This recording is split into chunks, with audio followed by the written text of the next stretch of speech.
introduce them very briefly in the order in which they're going to speak. And like the last panel, each one of them is going to give remarks, at the end of which we'll open this up to questions, and these will be questions both from Washington and Brussels. So get your questions ready as we go.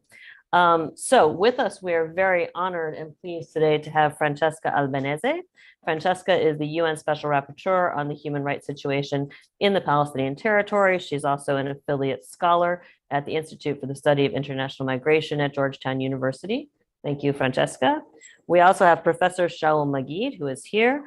Professor Magid is a distinguished fellow in Jewish studies at Dartmouth College, and this year he is a visiting professor of modern Jewish studies at Harvard. We also have with us remotely Orly Noy. Orly is a well-known Israeli journalist, and she is the chair of B'Tselem, the Israeli Human Rights Organization. And last but absolutely not least is Omar Rahman, here on my left. Omar is a fellow at the Middle East Council on Global Affairs. So with that very, did I get that short? That's all okay. So with that very brief introduction, we are going to turn it over directly now to Francesca for opening remarks.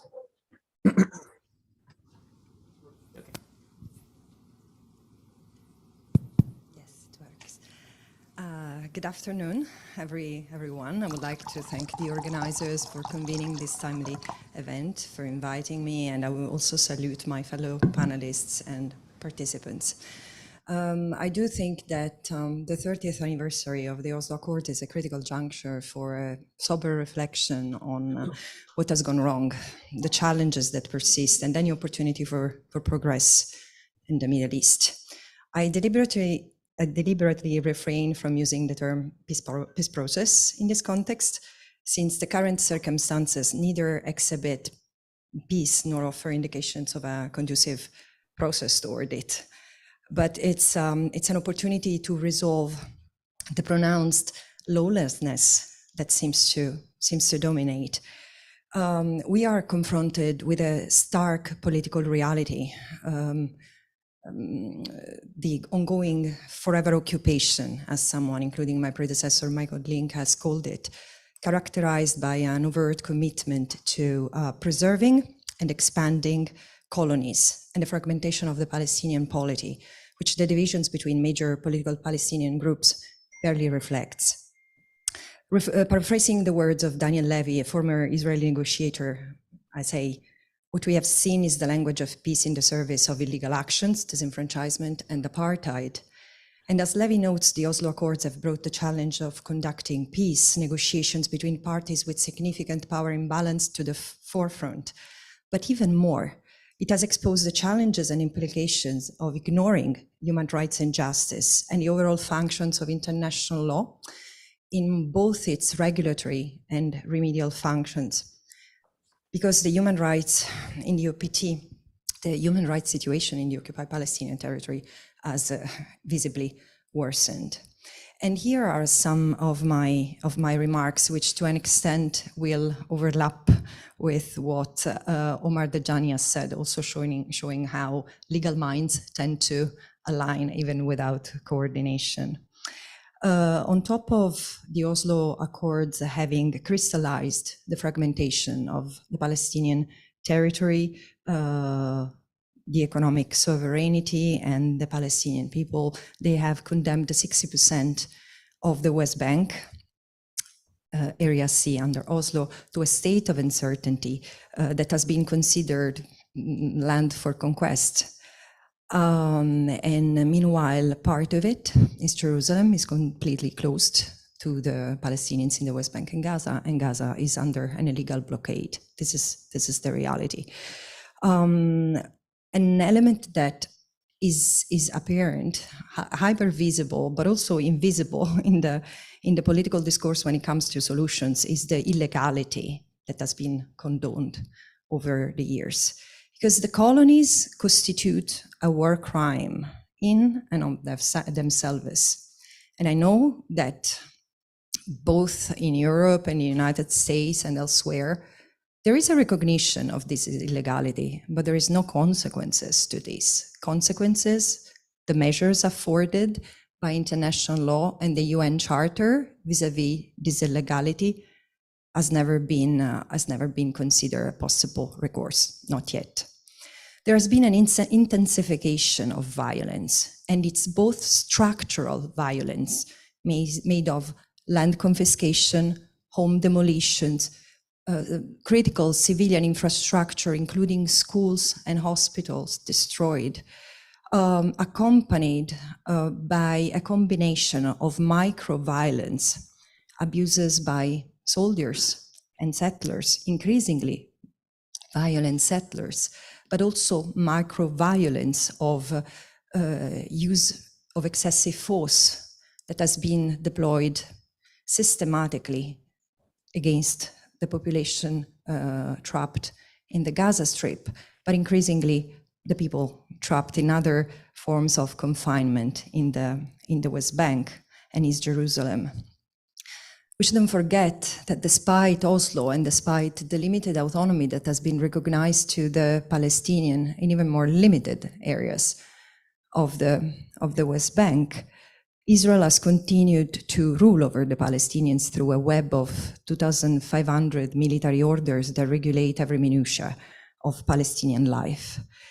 And subject to martial law, arrest and detention has been systematic. I just reported to the Human Rights Council about how massive the deprivation of liberty, arbitrary deprivation of liberty is, in a way that is relevant in terms of criminal conduct that can be pursued by the, that is prosecutable under the Rome Statute of the ICC. And we reached a climax this year with a death toll that in 2023 only has witnessed 233 Palestinians, including 44 children, losing their life.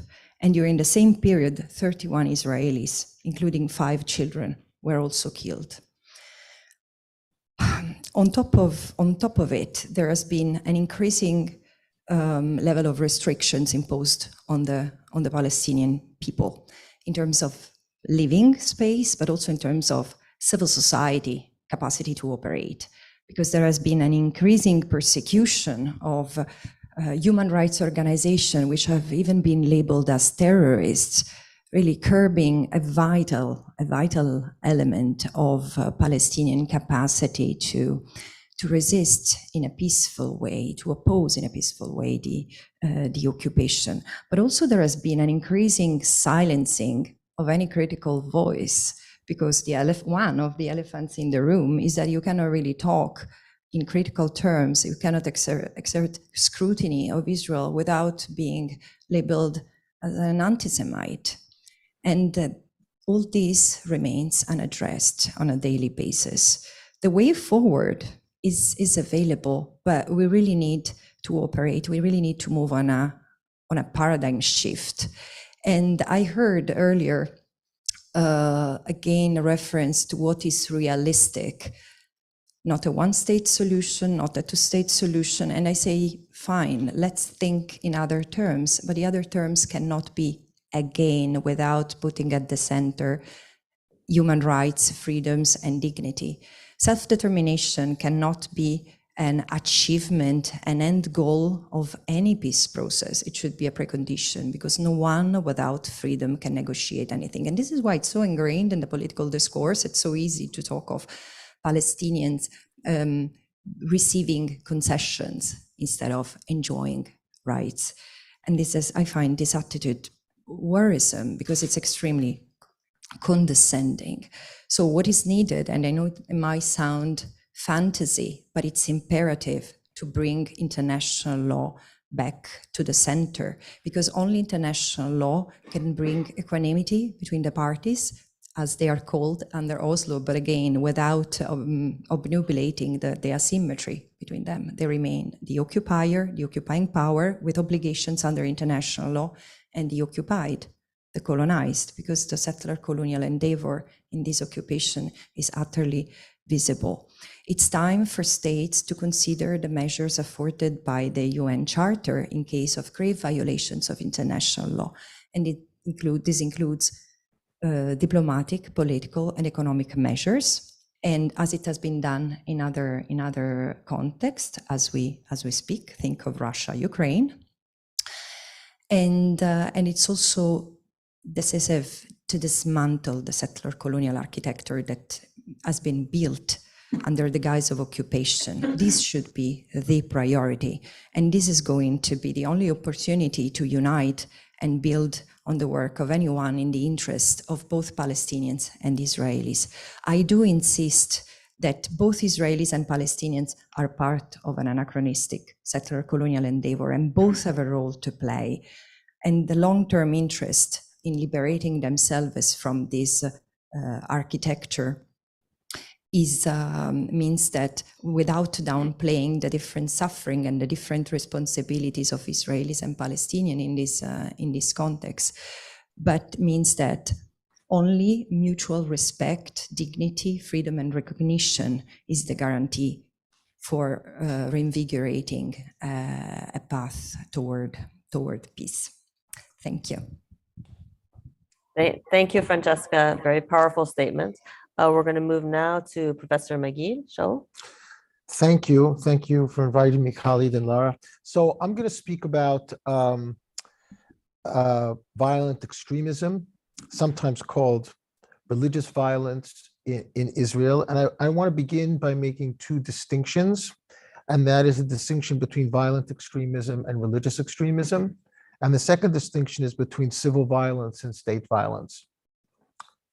The reason why the distinction between violent extremism and religious extremism is so important is that within the history of Jews in Palestine, Mandate Palestine, and in the state of Israel, for the most part, in the early period, almost all of the violence was being perpetrated by secular Israelis. Religious Jews who were living in Mandate Palestine and then Israel generally were not violent. Whereas the secular Zionists, not all of them obviously were. So in a certain sense, Irgun, Stern Gang, Brit Biryanim, these were all secular Zionists who were fighting both against the British occupation as well as against the Arab majority. And these were groups that were fighting as minorities within a majority population. There are a number of dates, and just one more distinction or to explain about what I mean between civil violence and state violence. I consider the occupation itself to be a performance of state violence. That's not the same as civilian violence, which is people not under the auspices of the state who are acting violently against the Palestinian population, which is really what I want to kind of develop. There are a number of important dates here to kind of I want to run through very quickly, and then I'll touch on them again. And Oslo is at the center of that. Of course, the establishment in 1948, the establishment of the State of Israel, 1967, which was both the Six-Day War as well as the beginning of the occupation, 1973, the Yom Kippur War, 1977, the election of Menachem Begin and the Likud party, and then moving to Oslo, and then 2022, the November elections. And I think we'll see through the very short, brief survey that I'm going to give that those dates really are important markings. I think that there's a difference between violent extremism and domination. And the situation, certainly after 1967, arguably even before, but certainly after 1967, is really a situation of domination. Now, domination can be violent, more violent, or less violent. One of the questions that I think is interesting for us to consider is what's known as the settler movement, the religious Zionists who became part of this violent extremism, some of them, what moved them from domination to violent extremism?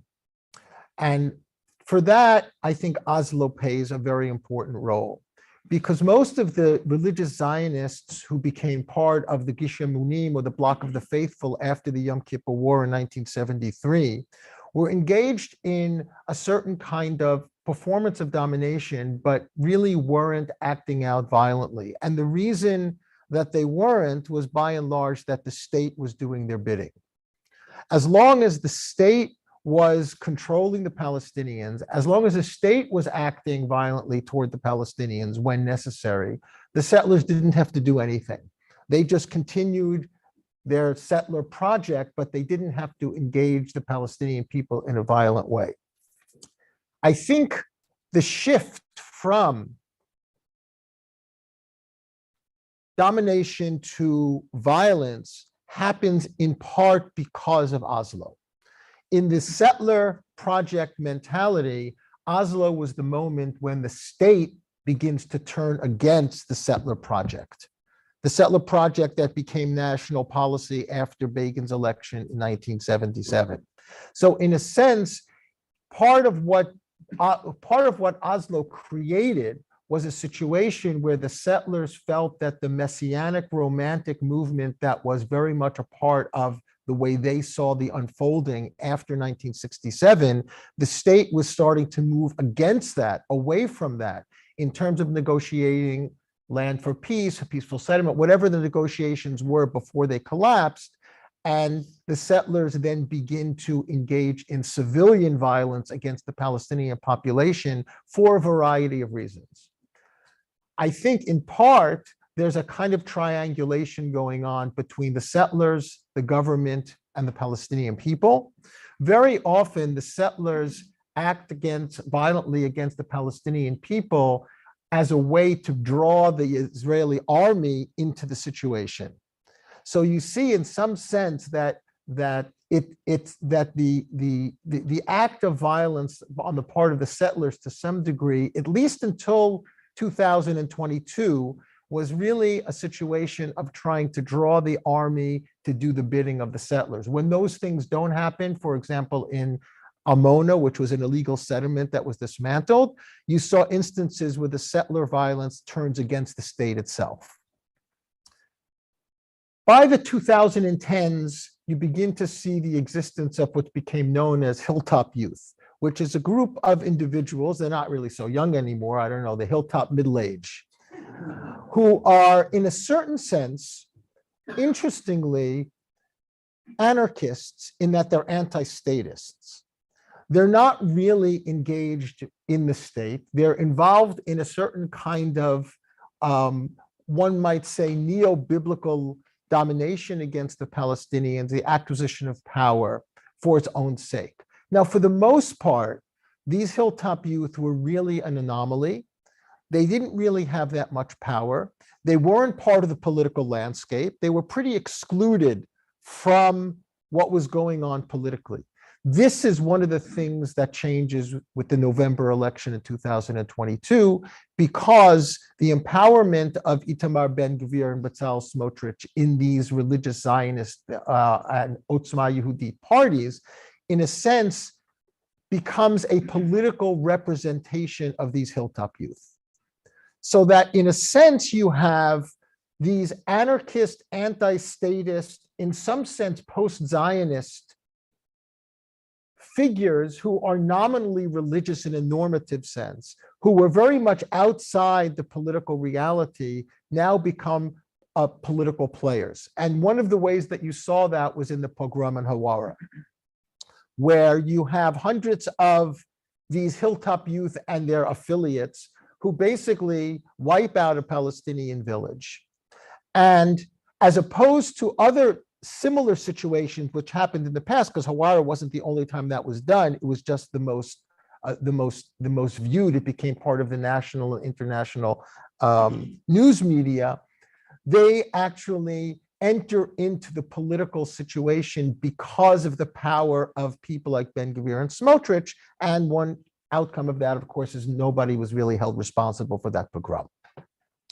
So I think we're in a situation now where you have individuals like Ben-Gvir and Smotrich who are not hijacking the country, I think that's inaccurate, but who are political actors that are enabling a certain kind of anarchistic violence in the name of the political project.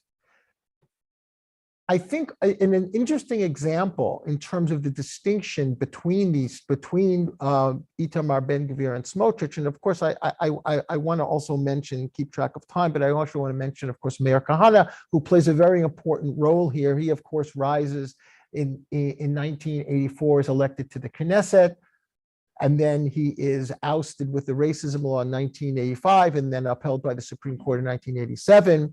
There's a real difference between Meir Kahane and the contemporary radicals like Ben-Gvir and Smotrich. And the difference is a very simple one. Kahane was a revolutionary. He wanted to overthrow the state. He didn't give any value to the secular state whatsoever. Ben-Gvir and Smotrich are not revolutionaries. They're integrationists. They want to work within the state to transform the state into something other than it was, and they've largely been successful. This is why I think even the political right in Israel turned against Kahane, because once they recognized that he really was a revolutionary, that he really did want to overthrow the state, they knew he had to be rejected. And this is why I think people like Ben-Gvir and Smotrich will not suffer the fate of Kahane. They will not be removed by the Knesset. But to this final, I just wanted to give one anecdote. It was very interesting in terms of the different ways in which Ben-Gvir and Smotrich responded to Hawara. Ben-Gvir was actually in favor of the settler pogrom against Hawara and considered those settlers heroic in acting the way they did. Smotrich was not in favor of the settler pogrom against Hawara, but he was in favor of the eradication of Hawara. He just felt that the state should do it. And I think in terms of the extremism and the violent extremism that's going on right now, we're really at an interesting inflection point between those that are promoting civilian violence against the Palestinians and those that are promoting state violence against the Palestinians. So that distinction between civil violence and state violence meaning just maintaining the occupation, maintaining domination, and civilian violence, which is much more uncontrolled in terms of the eradications of population, I think we're seeing a moment where they're actually beginning to merge. And you see that in these two figures.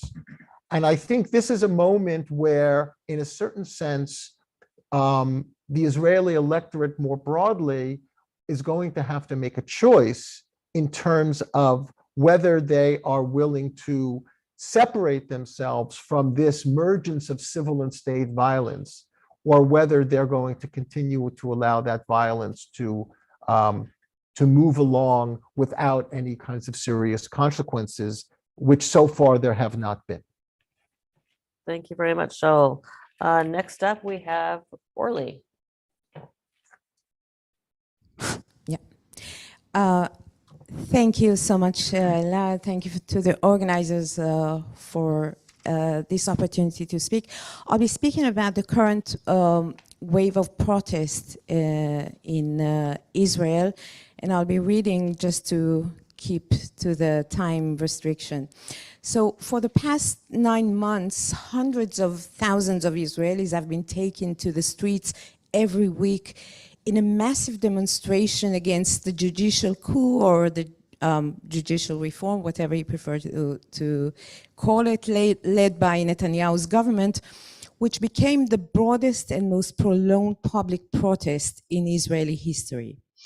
I would like to briefly examine the nature of this protest and its position vis-a-vis the questions of occupation and Israeli policies regarding Palestinians, both inside and outside the Green Line, through examining the protest's language, its symbols, its declared goals, and the ones present and absent from the protest. So the main slogan of the protest is the demand to save Israeli democracy.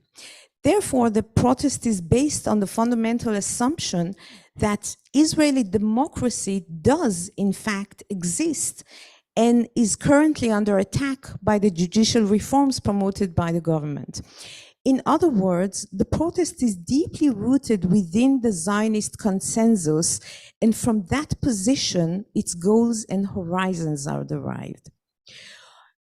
you don't need to know a single word in Hebrew in order to understand the nationalist and militaristic language of the protest, with the masses of Israeli flags waved by the demonstrators and grossly enlarged replicas of the Declaration of Independence of Israel that regularly appear in the demonstrations. One of the most prominent groups among the organizers and leaders of the protest is a group called Brothers in Arms, representing soldiers, both current and former, with unwavering loyalty to the military. In the central protest stage in Tel Aviv and Kaplan Street, former generals and figures from the security establishment, such as former heads of the Shin Bet and the Mossad, are frequent speakers. The issue of occupation and the Israeli apartheid regime, needless to say, remain outside the central agenda of the protest, as do the Palestinian citizens of Israel who did not attend the protest almost entirely.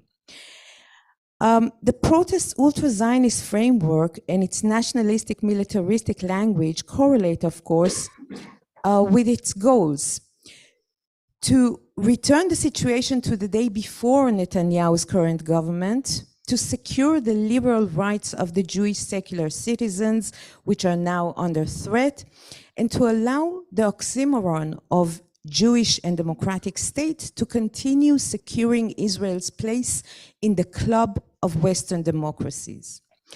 Another declared goal, repeatedly emphasized by protest leaders, is to protect Israeli soldiers and officers from international legal proceedings, because as long as international courts believe that the Israeli legal system is independent and can efficiently handle cases of law violations by the military, then they stay out of Israel's business.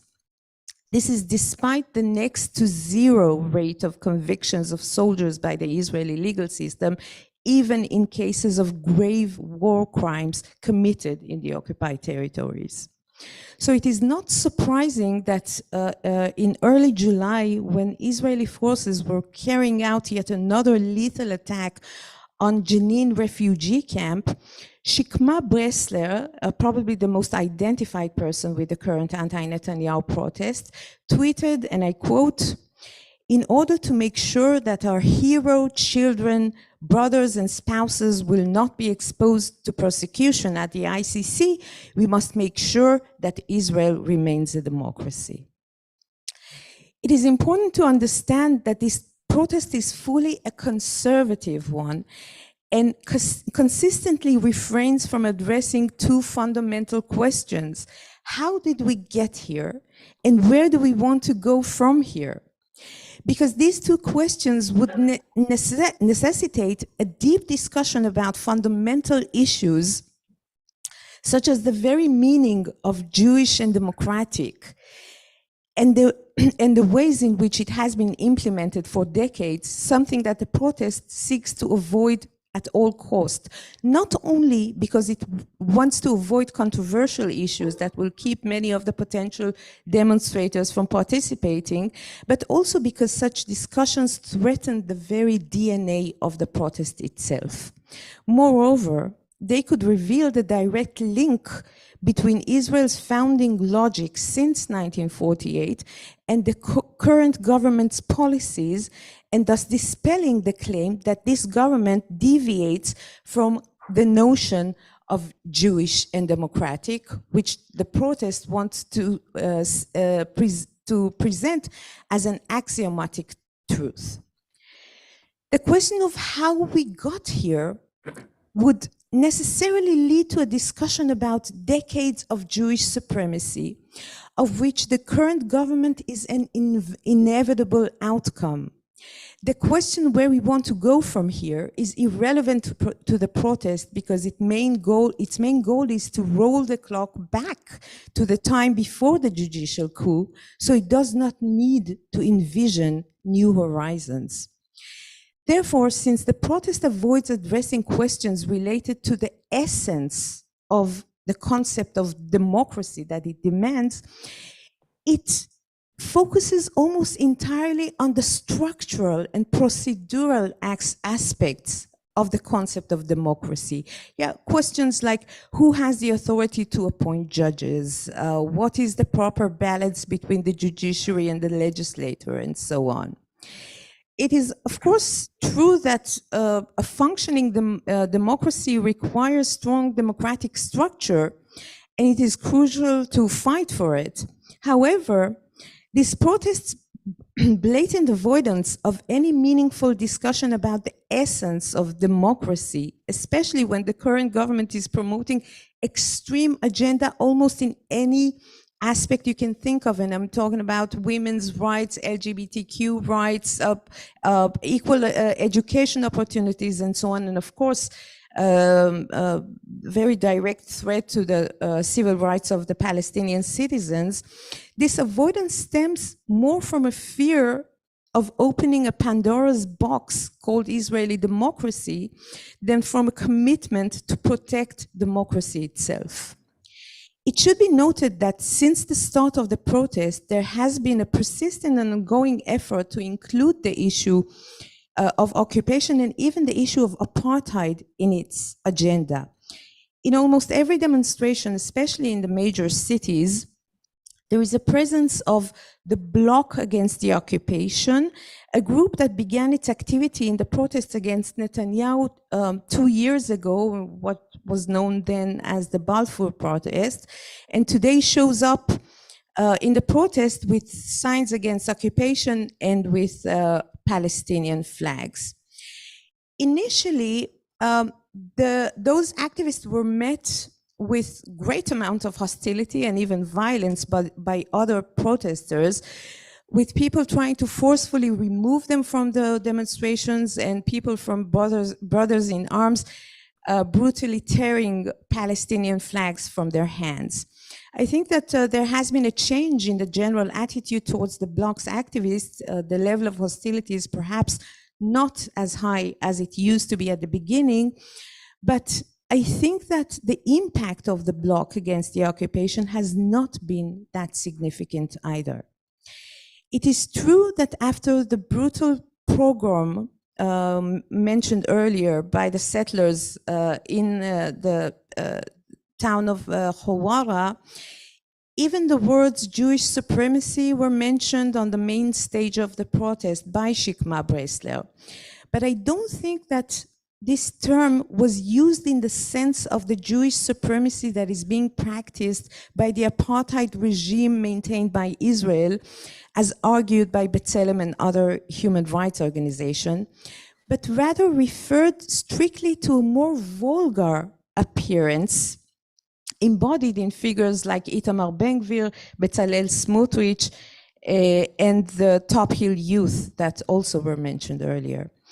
In other words, soldiers that kill Palestinians who resist the occupation are, I quote, our hero children, brothers, and spouses. But when settlers burn down a Palestinian town while protected by the very same soldiers, they become supremacists.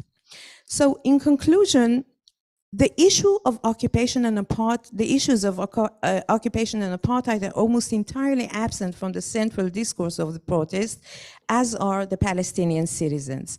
The reason is that this protest does not offer a new horizon for substantial democracy.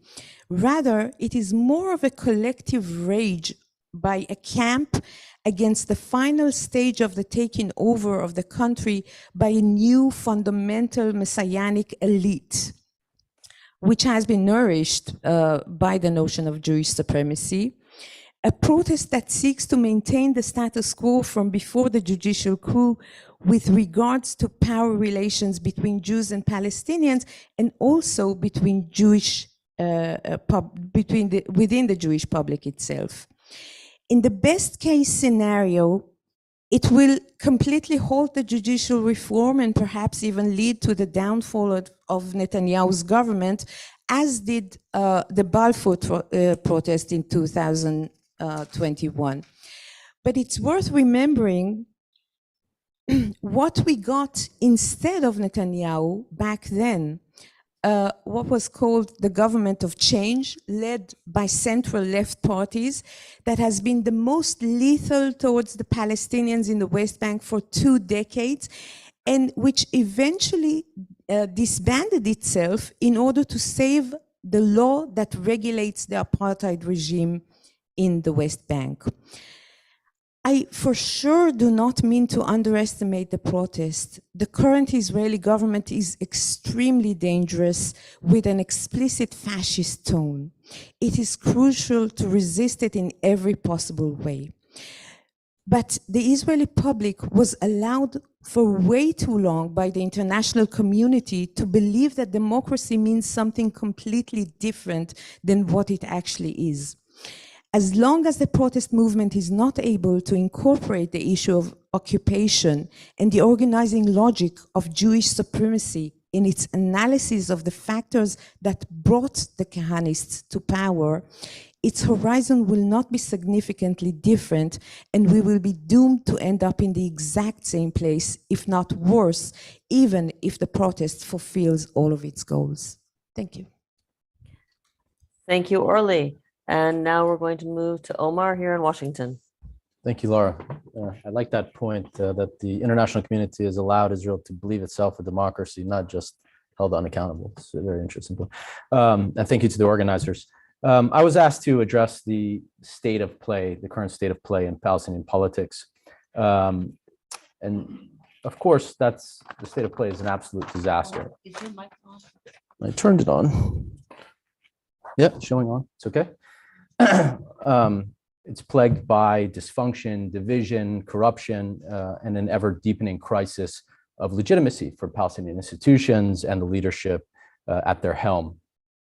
And this disaster, of course, has its direct origins in the Oslo Accords. So I wanted to connect the legacies of the past that were discussed in the previous session with the kind of hard realities that was the topic of this discussion.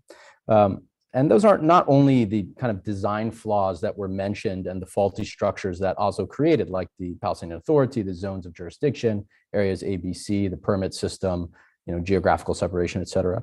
But also it's a product of the indefinite prolongation of what were intended to be temporary structures, but the remnants of which kind of continue to trap Palestinians until this day. And that's wreaked, you need to think about how that's wreaked total havoc on Palestinian life and especially Palestinian politics. Palestinians remain under the ultimate control of Israel, and there are layers today of repression and fragmentation that extend themselves from the Oslo Accords, and extricating themselves from this mess, these layers of repression, is not straightforward at all. It's very difficult and complex, and there's no kind of vision for the future of how to do that.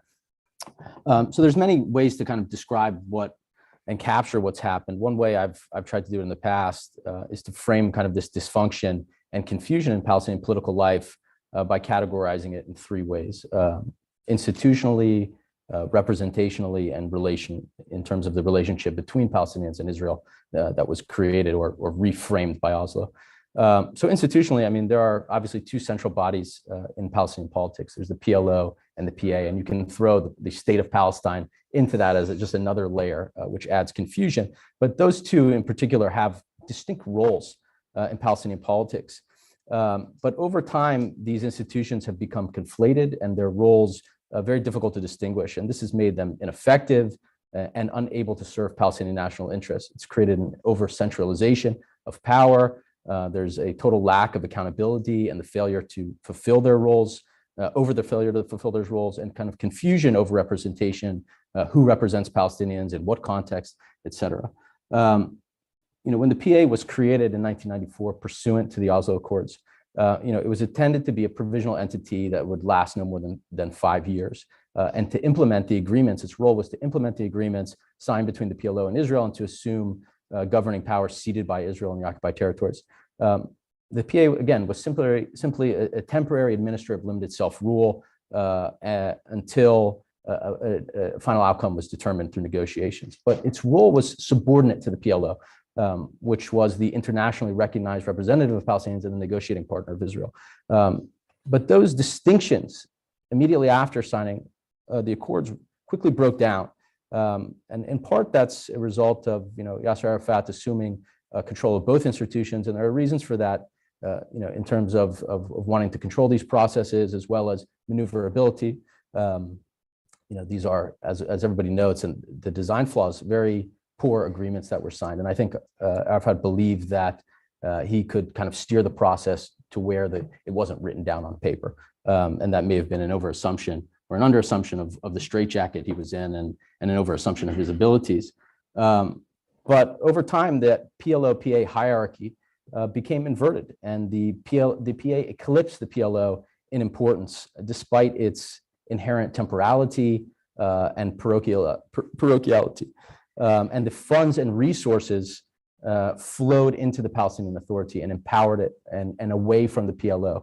And the PLO, as a result, it stopped functioning as it's intended, while the PA continued to operate well beyond its intended mandate, unmoored from the process once the process itself broke down. And that's where we are today. This authority, which was supposed to be temporary, has extended itself for 25 years past its mandate, without the process that is supposed to transition it into a state. And again, the PLO withered and became a rubber stamp, and it's increasingly used essentially just to confer legitimacy on these broken structures and this process that no longer exists. So the conflation of these institutions has made challenging occupation incredibly difficult, because the PA, by design of Oslo, is essentially under Israeli control. It operates within a very specific context that was created by Oslo. The PLO, on the other hand, should not be. But because they had the same leadership, and they have the same leadership today, because the decision-making of the PLO at the time was to return under occupation, which I believe was a mistake. I think the PLO leadership should have remained outside, not under occupation, not under Israeli control. This affected numerous things. I mean, I was, in one sense, it cuts it off from the Palestinian refugee community and their needs and ambitions, as well as the Palestinian diaspora. And this is not, this was both an error by the PLO, but if you go read Yair Hirschfeld's book or interviews that he's given, and he's one of the key architects of Oslo on the Israeli side, he talks about how this was the intention, that the Israelis had failed to cultivate a local leadership that they could negotiate with on the ground. And so it was decided to turn the PLO into the local leadership, cut it off, and on condition, and he says this explicitly, on condition that they returned inside, because it would cut them off from being the representative of the refugees and become the representatives of those inside. So to turn the PLO and to take advantage of the legitimacy that they had, that the internal leadership lacked overall. And so again, this left the refugee communities adrift, the diaspora communities, which was the kind of infrastructure of resistance, the infrastructure of revolution that had been built externally, dissolved. And that's the case today. And so there is no infrastructure that feeds into and creates strength for the PLO and its positions. So the PLO becomes, and the PA become dependent on their negotiating partners and the structure of Oslo, which is the United States, the Israelis themselves, et cetera, et cetera. And so their ability to make clear decisions outside of that structure has fallen apart.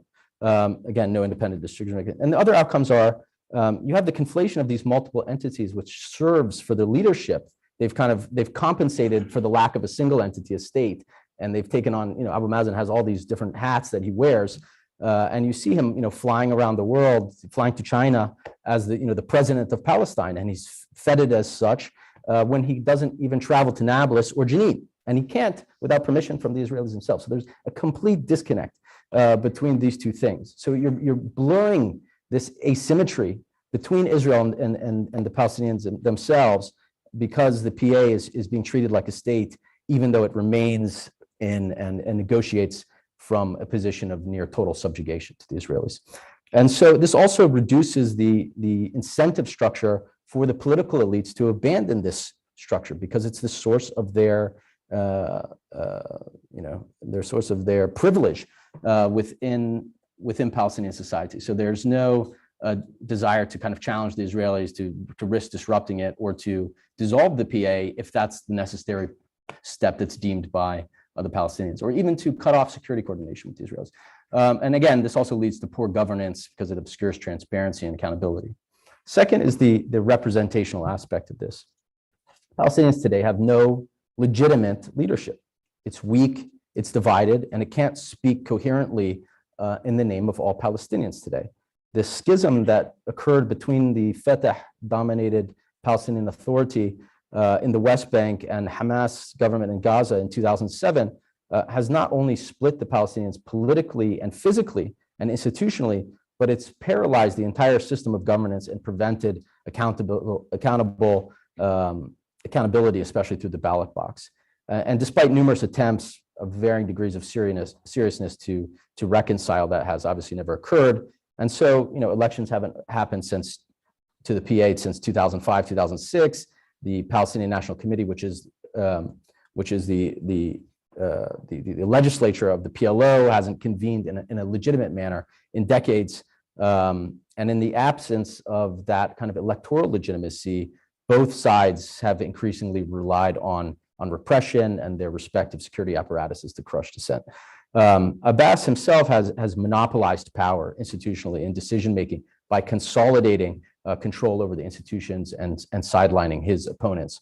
So he dissolved the Palestinian Authority legislature in 2018. He's kind of re-engineered the composition of the Palestinian National Committee and the Central Committee to replace detractors with loyalists. And as a result, he's gained kind of ultimate decision-making, but he's lost credibility and support among the public. And so according to the latest polls, satisfaction with Mahmoud Abbas is at 17%, 80% want him to resign, 63% of Palestinians, and this is just in the occupied territories, not even more broadly, which I think would be even more damning numbers, think that the PA is a burden. So 63% of Palestinians today think the PA is a burden on the Palestinian people. And the younger generation in particular is totally disconnected from these institutions and from the legacy factions of the PLO. And over the past 2 years, we've kind of seen that manifest in the organizing of armed groups outside that are disconnected from these institutions, outside of the legacy factions of the PLO, no loyalty to these governing structures or adherence to what they have to say. Lastly, in this regard, Abbas is 88 years old in November. And so eventually he's going to pass from the scene. And there's no process in place anymore because of the elimination of the PA legislature and all this kind of stuff. And there were processes that were in place as a result of Palestinian laws that are no longer functioning to allow a transition. And that's not going to happen anymore. And so the outcome of this could be, power struggle. I mean, there are so many variables if this could happen. And a lot of people, are rooting for the PA to collapse. And that may be wise, but the outcome could be far worse than that. And I think to stress one thing is the strongest party in all of this is Israel. And so Israel will have a voice or a say in what the outcome ultimately is, because under its patronage, somebody could succeed. And third, the relational aspect. And this is one of the biggest legacies of Oslo, is the relationship, how the relationship between Palestinian institutions, particularly the PLO, and Israel changed. Because of Oslo's gradualist approach, Israel exists, or at least existed simultaneously, as both a partner of the Palestinians in the peace process diplomatically and on the ground in terms of coordination, simultaneously as an occupier of the Palestinians, because the occupation never ended. In fact, it deepened. And so it held both of these roles. And if there had been peace after 5 years, if that transition had happened, whatever. But as the occupation deepened, as statehood never materialized, the PA was reduced to an instrument of Israeli rule, whereby it relieves the occupier of its obligations and costs as the occupier by administering Palestinian population centers and policing them on Israel's behalf. And this obviously has carried on today, and the PA is less a partner and more of a subordinate to the Israelis. It was back then, and even more so today.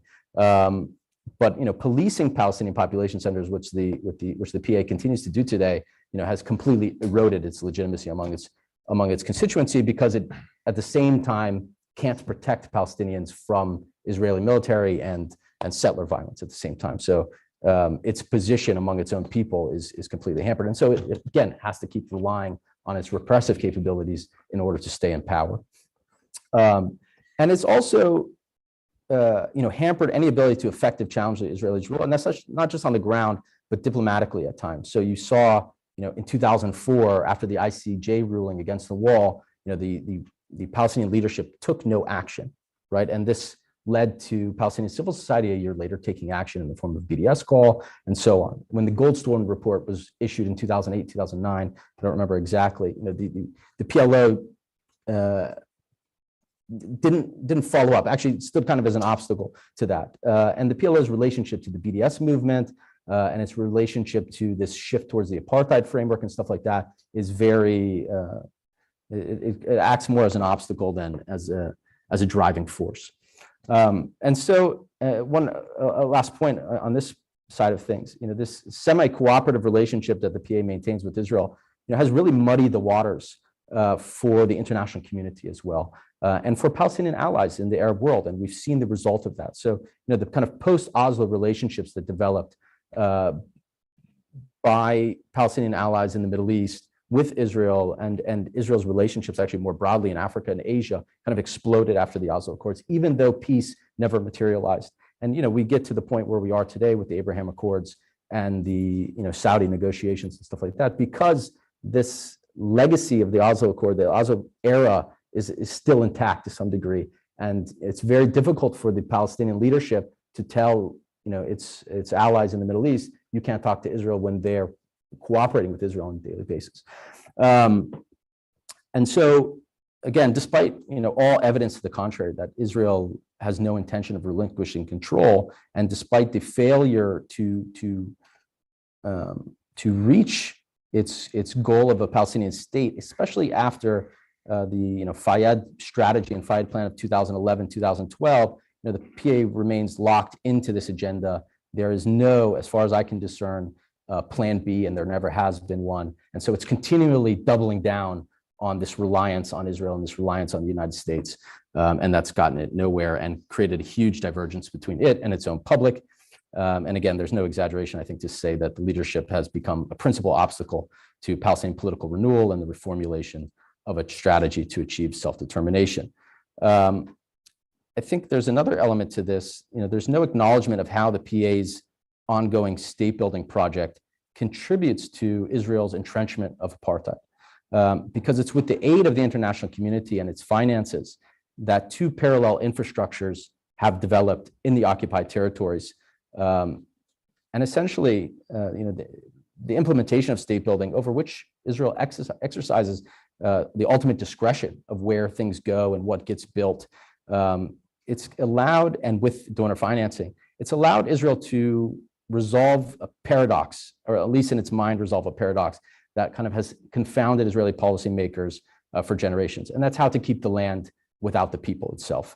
And it's doing that by manufacturing a new physical reality in the West Bank through the building of bypass roads and bridges and tunnels and walls.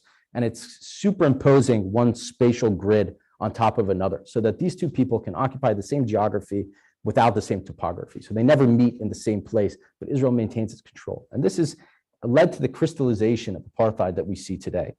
So Oslo really has been the buffer that's allowed Israel to accomplish this. And that's how it's gotten to the position where formal annexation of the occupied territories is possible. It wasn't possible 30 years ago or 25 years ago in the same degree it is today, because this Oslo process has given the political cover for the reality on the ground to be shaped in such a way that makes it possible.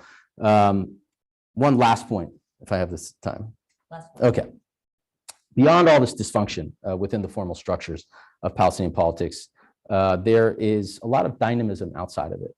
I think the Palestinian struggle truly is alive and well. And we've seen, because of the dysfunction within the formal institutions, again, the self-mobilization of Palestinian civil society, the creation of broad networks internationally, obviously the BDS campaign. There's a new generation of Palestinian intellectuals that has been kind of retrieving the cause, so to speak, and getting back to the kind of core principles by dispelling the distortion of the Oslo era and all the kind of the thinking that I think transformed the Palestinian cause. And of course, again, the biggest thing to happen is this traction around the apartheid framework, which could really be a game changer. And then there's lastly the erasure of the Green Line by Israel while holding, and somebody mentioned limbo, I don't know who it is, maybe Francesca, that while holding the both the Palestinians in the occupied territories in limbo by not allowing the establishment of a state, but also Palestinian citizens of Israel by not allowing true integration and equality within Israeli society. So you're holding both these Palestinian populations in limbo while erasing the separation between them. And I think that's led to kind of a coalescence between these two sides that is going to play a major role well into the future. That's it. Thank you. Thank you, Omar. So we had 4 very substantive, very powerful presentations. We have a decent amount of time left because people are good on time for questions. We're going to take questions again, both from Washington and from Brussels. For Brussels folks, you're absolutely encouraged to weigh in and ask questions, and you should indicate to Hugh that you want to do so. If people want to raise their hands, we have microphones around the room that can come to you. I also have a whole list of questions of my own, so if you don't step up, I will nominate this. You've been warned. So are we starting with folks in Washington? I don't know what the situation is in Brussels. Why don't we start here and then we'll go to Brussels. Let's gather 2 questions here and then go to Brussels. Okay, I want to call on Marcus because he had his hand up from the previous session. We didn't get to him. If that's okay. Thank you. How you doing? Could you hear me? How you doing, Mark? Thank you, Khalid, and everyone at MEI for putting this on. The topic, hard realities on the ground. I think this is a good question, especially maybe for Dr. Majid. After 30 years of Oslo, Netanyahu said this is a thriving democracy, although it's the most right-wing government in history. We all know who's in the government, but the opposition. We look at the opposition in Israel, Benny Gantz, who said he's in favor of a 2-entity solution, not a 2-state solution. Avigdor Lieberman, who's anti-Palestinian openly. And if now is not the time, and we look at birth rates, 2 children per secular Israelis, 4 religious nationalists, and 7 ultra-Orthodox. If now is not the time, and that's the birth rate and demographic trends are going in the future, who internationally in the US, in good faith, are we expecting to negotiate with, whether it's a 1-state, 2-state, or Holy Land Confederation, if the national religious want all the land and ultra-Orthodox need the land to support their families? Thank you. Let's take one more. Gentleman in the front here, sorry. Over here. Hi. Hi, thanks very much. I want to ask Omar a very specific question. You did not mention the largest Palestinian population under occupation, which is the East Jerusalem population, which has options that the rest do not have. And one of the tests of whether we're going to be practical about a 1-state reality or we're going to pretend that there's still a negotiating option open for 2 states is, what do? Do they exercise options to take control with moderate Israelis of what goes on in East Jerusalem by voting in municipal elections and organizing political parties? Or do they listen to the PA, which in this context you might consider an obstacle to real political progress? So I'm asking you to comment on trends within the Palestinian community that has Jerusalem residency permits and therefore options for a variety of activities that it may or may not exercise. Thank you. And I forgot, we need to ask people to identify yourself. I'm sorry, Ian Lustig, University of Thank you, Pennsylvania. Ian. And I want to take, we have 2 questions in Brussels, I think. We're going to take a total of 4 and let the panelists take a bite on those, and then we'll do another round, assuming we have time. You?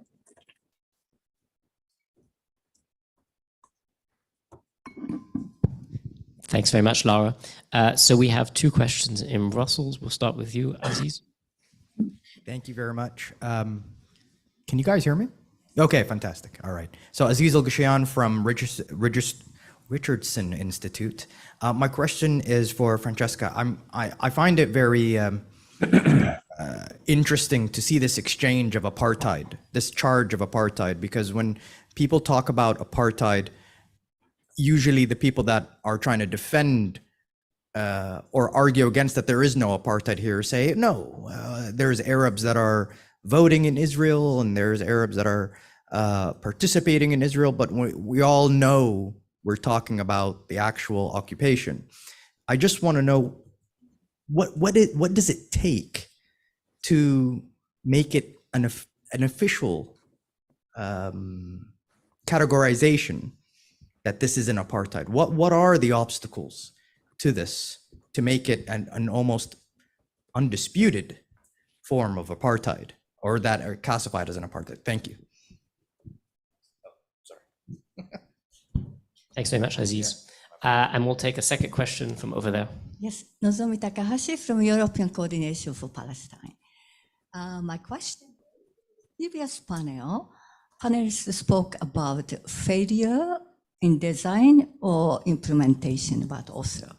But now in this panel, we hear, and we all know the reality, that since Oslo, there is a fragmentation Palestinians and deprivation of freedom, and plus also entrenched occupation and consolidation of Jewish supremacy and apartheid. So the question is that really something like a failure? What was the original purpose of Oslo Accord? Because we all take it as granted, as if Oslo was initiating peace, but was it not a tool? I think the last speaker hinted at this. Was it not designed to come to that point of entrenched occupation and total apartheid regime and proceeding with annexation?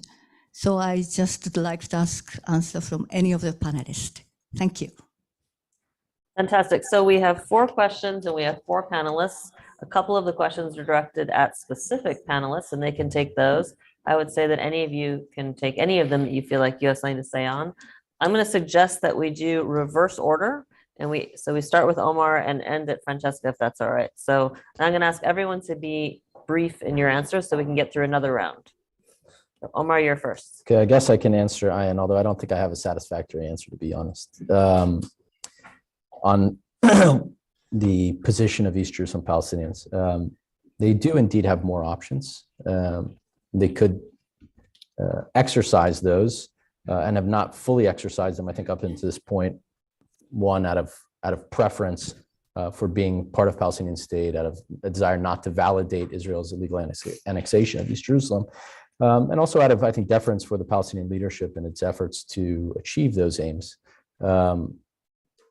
I think we've gotten to the point where those in East Jerusalem and well outside of East Jerusalem among Palestinians have lost belief that that is going to come to fruition. So how they choose now to pursue, and again, East Jerusalem has been really cut off from the rest of the West Bank. So how Palestinians in all of these places choose to pursue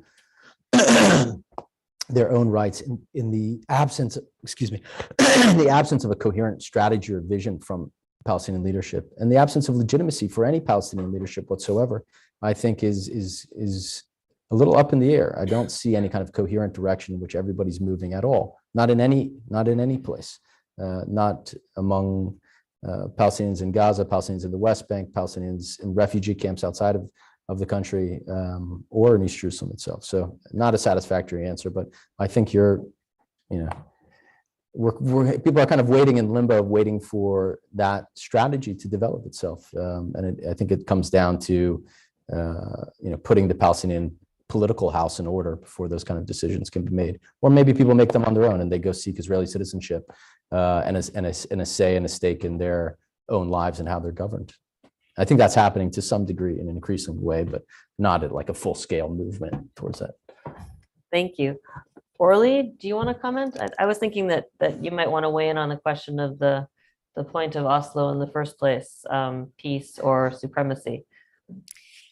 Yeah, absolutely. To that question, I would only refer to what Ariel Sharon said at the eve of the disengagement from Gaza in 2005, when he said very explicitly that we are withdrawing from Gaza in order to maintain the control over the West Bank. I don't think that the logic of Oslo was very different from that mindset. And in that sense, I completely agree. We might be actually talking about the success of Oslo as far as Israel is concerned, rather than the failure. Two very quick remarks about, one about the question about Palestinian, the Jerusalemite Palestinians voting for municipality. We have the municipality elections coming right around the corner. And as a Jerusalemite, but also as a political activist, I want to say there is an illusion sometimes that political participation gives you a certain power that it actually doesn't, because the rules of the games were meant to keep that power from you.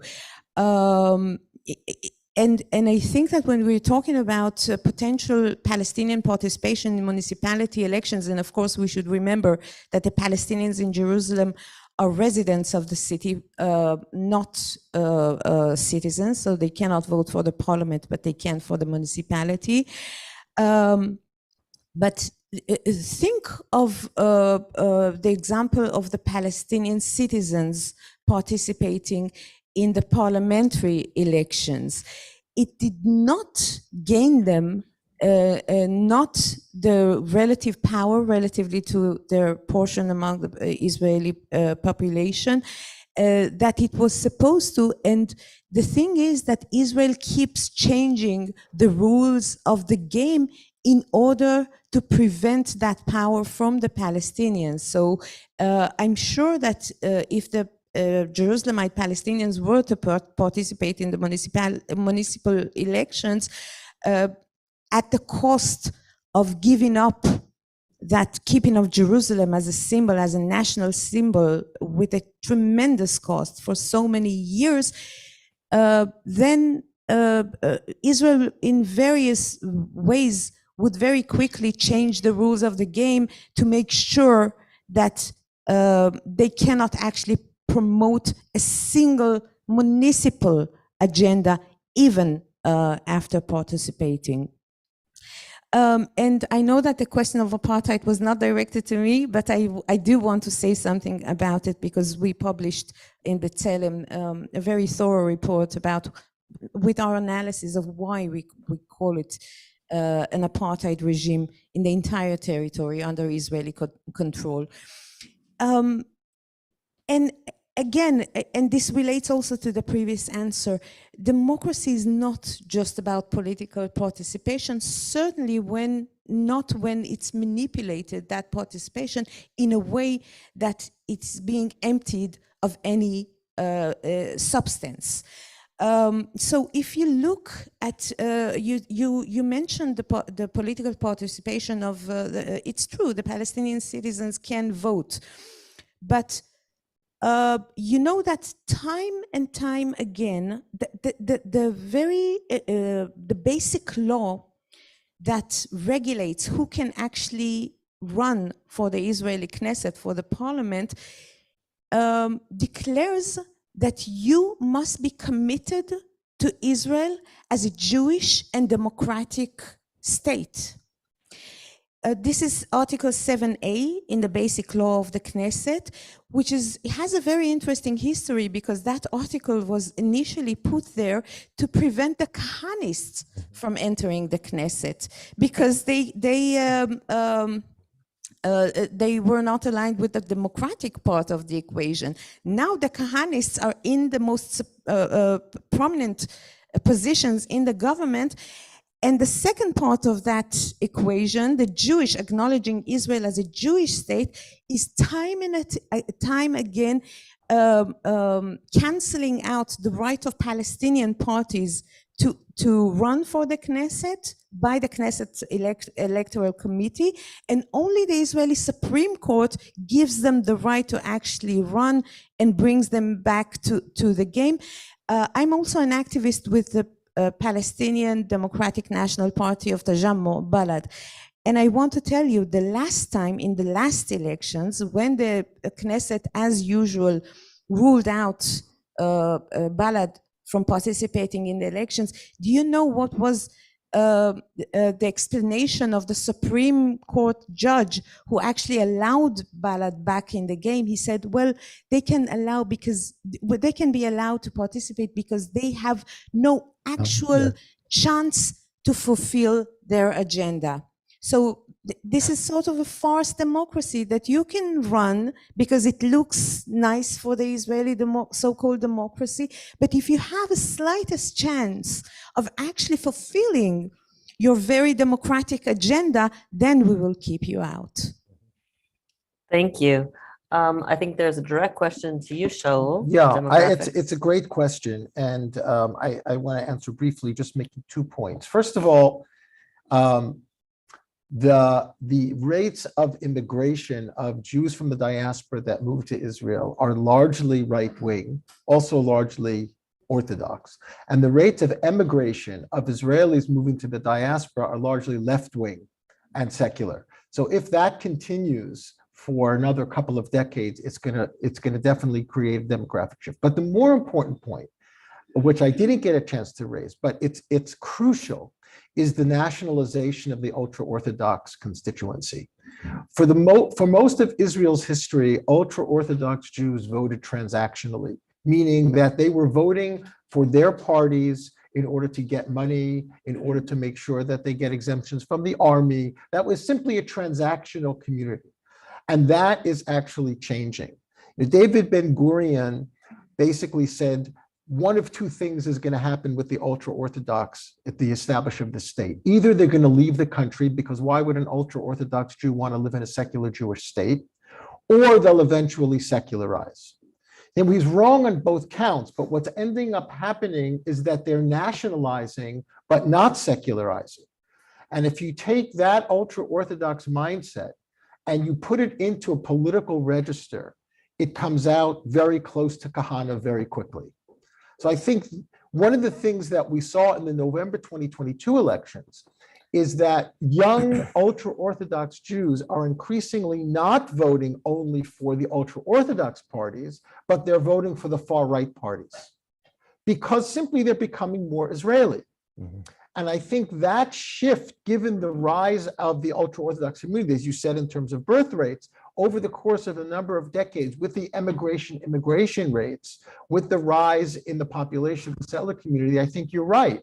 Within 10 or 20 years, there will be nobody to negotiate any kind of peace with the Palestinian population. It's going to become a Jewish supremacist society. I mean, you can argue that it already is, but if you just move ahead a couple of decades with the continued nationalization of the ultra-Orthodox and their increased population, it's going to even be more so.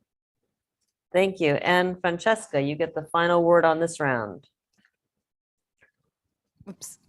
Can you hear me? Last but not least. So I take the question on apartheid and what it really means. And to me, it's very clear because apartheid is a crime. It's a crime against humanity. There is a convention on the suppression and punishment of the crime of apartheid. And it's also in the Rome Statute. So what constitutes apartheid is a series of acts, but that eventually are committed in the context of an institutionalized regime of systematic oppression and domination by one racial group over another racial group or groups. And it's committed with intention to dominate. Now, I know that, again, also listening the debate, the previous panel, the current panel, and the discussion with the public, I do sense that this reality really struggles to register. Apartheid is not something that you can come out through negotiation. So the sooner we realize it, the better it will be for the Israelis and for the Palestinians. There is no way that negotiation is going to solve apartheid, in my view, unless there is a firm commitment by the international community to make sure that Israel, first and foremost, abide by international law, human rights standards, and so accept to dismantle this structure of domination that leads to it's a crime in itself and leads to the commission of other crimes and ordinary indignities and brutality. Voila. Thank you. That was very disciplined. We actually do have time for another round. Starting in Washington, we're going to take 2 questions. We're going to take 3. There's 3 hands that have been up from the beginning. So, and Brussels, you're on notice. We're going to come back to you we're going to get all of them together and take them around. So we're going to start with Clayton and then move to this side. 1, 2, 3. That's it. Thank you. Identify yourselves. I'm Clayton Swisher. I saw 2 interviews in the past week that were pretty dispiriting. One in which the UN Secretary General confided to Christian Amanpour that as the head of the UN, he's powerless, and that his job and his organization essentially is powerless without the will of its strongest members. And then there was the trolling of Sergei Lavrov of the United States most recently on the position of why doesn't Russia leave the Donbass? And he essentially quoted all of Tony Blinken's justification for Israel retaining the Golan Heights, saying that as long as the Golan serves as a strategic use for Israel and its security, the legal question is another matter. Israel can keep the Golan. So for Francesca, where are we with international law? Does it even matter? Are we at the point of law of the jungle? Thank you. And then over here. Yeah. Michael Barnett, George Washington University.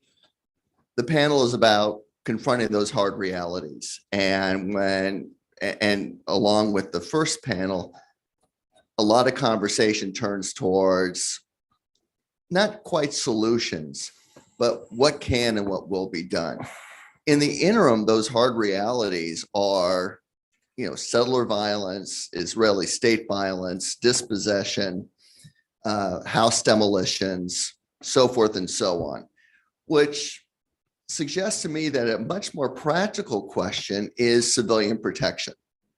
How is it that Palestinians can imagine some form of protection from an Israeli state that is not willing to protect them, but in fact is a perpetrator? Now, the question of civilian protection, when the state is unable to protect its residents or citizens, usually goes to international mechanisms, international forms of protection. And I'm sort of wondering, is there any conversation taking place in Palestine about what those international forms of protection would look like? Excellent. And right here.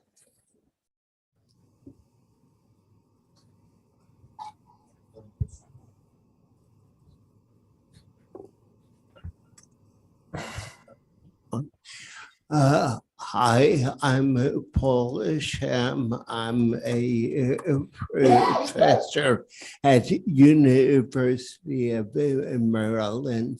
This is a general question for the panel. There's a certain unreality or an extreme unreality about applying international law to protect the Palestinians, and at the same time devaluing the Israeli protesters. The Israeli, as Orly said, the protesters are not trying to bring down the system, but they are reforms. If you negate them, you have nothing left in Jewish Israel. And even if by some leap of the imagination, the US were not to protect Israel, what are you going to do? Fight the strongest state in the Middle East? I think we have to talk about political, not legal situations, and take Israel as it is as a country that could have a center-right government when Bibi is gone, and deal with that. One brief question for Shaul. Wouldn't you say that settler violence really was sparked more by the Second Intifada? I think the settlers really organized against Islam, but then they armed against the Second Intifada, and then went on from that with the Hilltop youth. But my main question is, how do you deal with how do you ally with the moderates in Jewish Israel? Thank you. Hugh, do we have any questions from Brussels? We can take two, and then we're going to go to a very quick round of answers.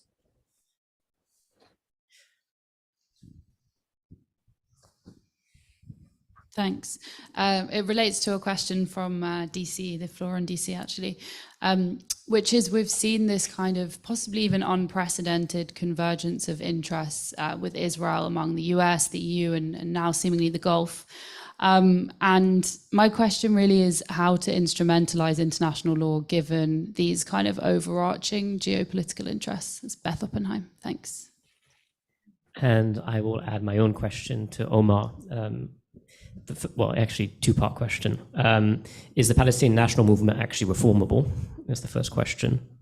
Because obviously there's lots of different ways to do that have been debated.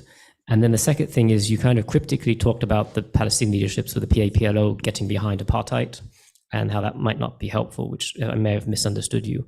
But certainly Mahmoud Abbas did talk about apartheid quite a bit during his UNGA address a few days ago, which is, I think, the first time I've heard him use it so much. So I'd be very keen to get your thoughts on that, bearing in mind you also put out a report recently on how apartheid could be integrated into a Palestinian strategy. All right, so we're going to start with Francesca because I understand she actually has to leave. So she is going to get first shot at this. 3 of our 5 questions are about international law and others touch on apartheid. So Francesca, any or all of those that you want to address, you're up. Yes, surely the question on international law, why international law matters in all this. I mean, you ask a lawyer, so I do have faith and deep belief that we need to use international law. I'm not naive, and I know that international law has also comes with a heavy luggage in the sense it has not been used always for the most ethical purposes. But in the current reality, international law is like a balancing force. As I said in my earlier remarks, I mentioned the normative and remedial functions that international law has.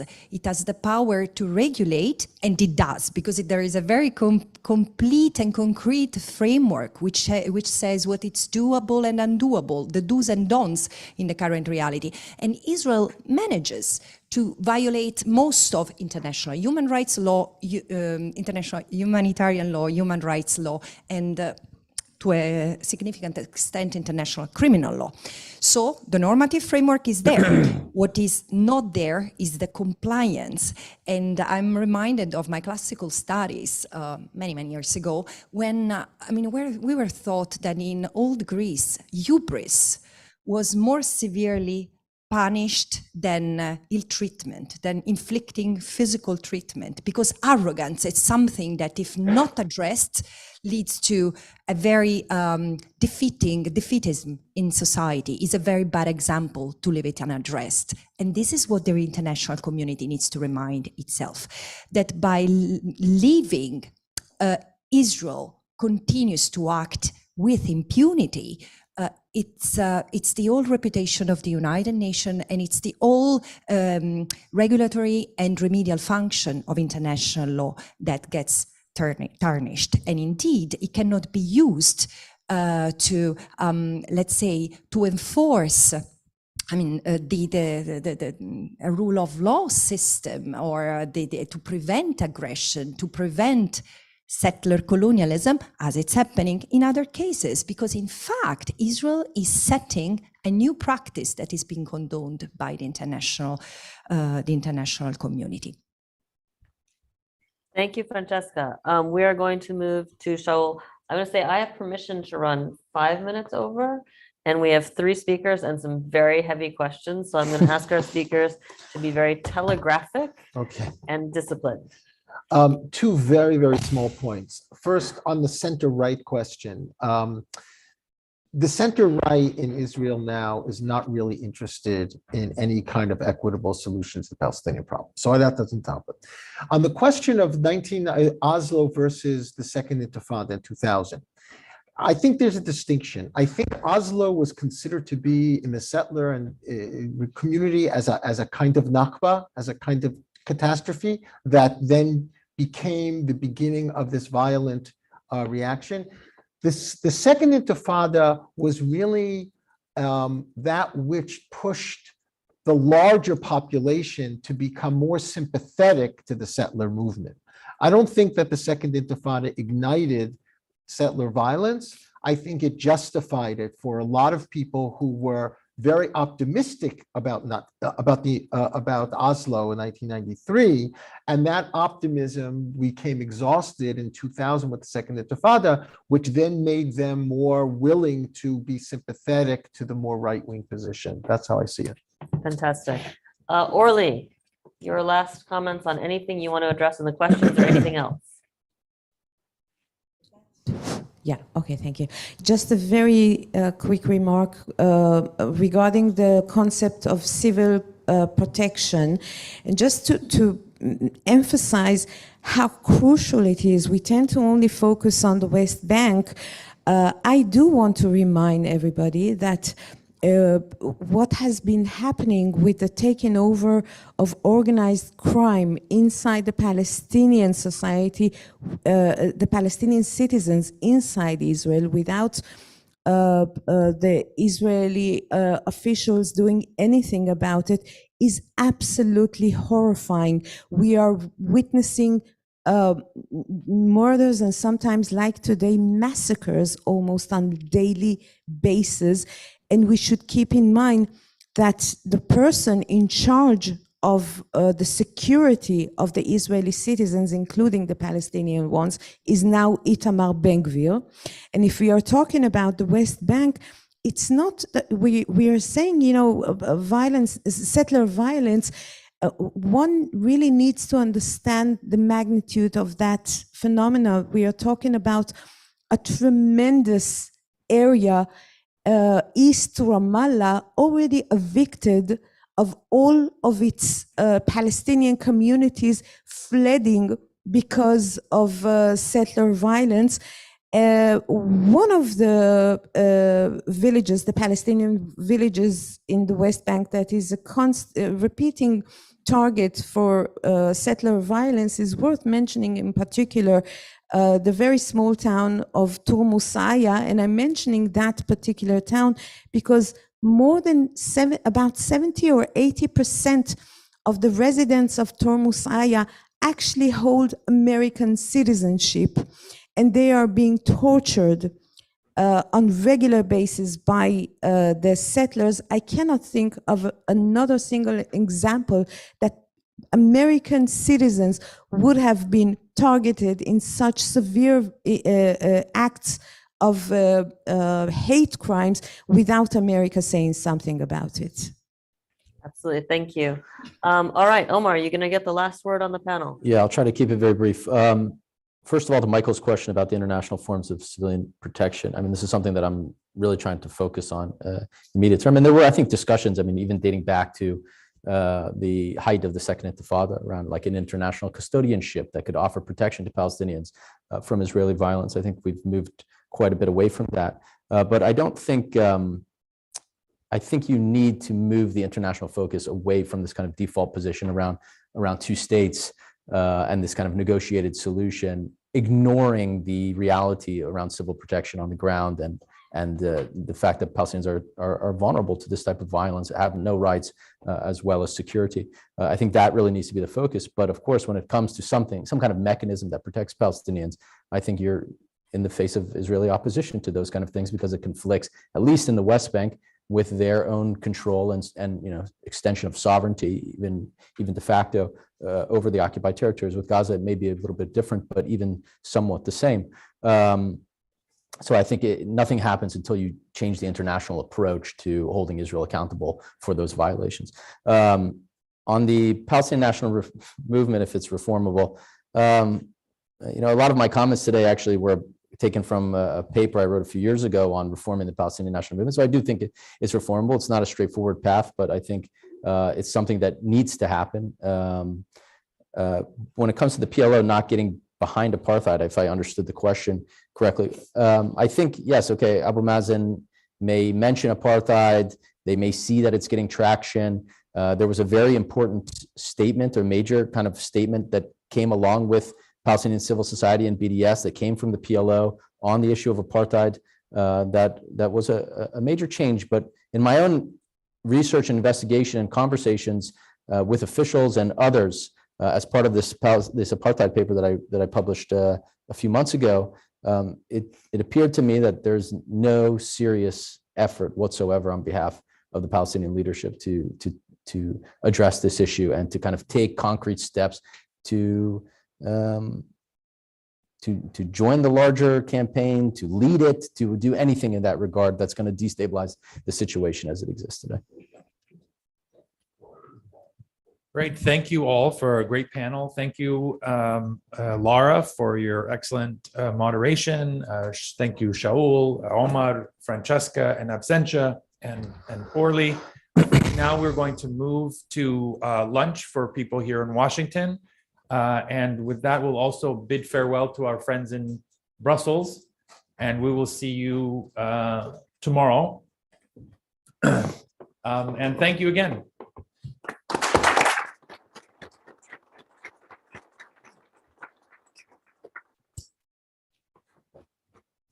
I believe lunch is going to be in here, and people are also welcome to sit in the courtyard